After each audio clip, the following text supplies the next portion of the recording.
बाबा हे कशाला कापताय? हे राखणदारांना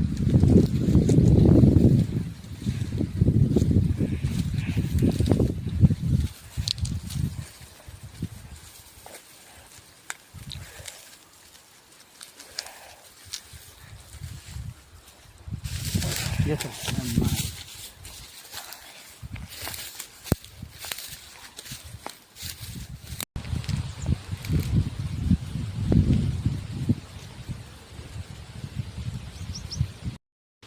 हे राखणदारांसाठी बांधलेले. राखणदार म्हणजे आपल्या शेतात जे पक्षी होते ज्यांनी गावातले किडे वगैरे खाल्ले असतील, म्हणजे तुम्ही बघितलं असाल बगळे होते, कोतवाल होते, चिमण्या आहेत इथं, किंवा इथं तिकडं बुलबुलचं घरटं आहे, खंड्या पक्षी फिरत असतो, किंवा टाकाचोर पण आहेत, वेडा रागू आहे, असे बरेच पक्षी आहेत जे रखवालदाराचं काम करतात. आणि हा जो घास आहे हा त्यांच्यासाठी बांधलेला आहे. अरे पुढे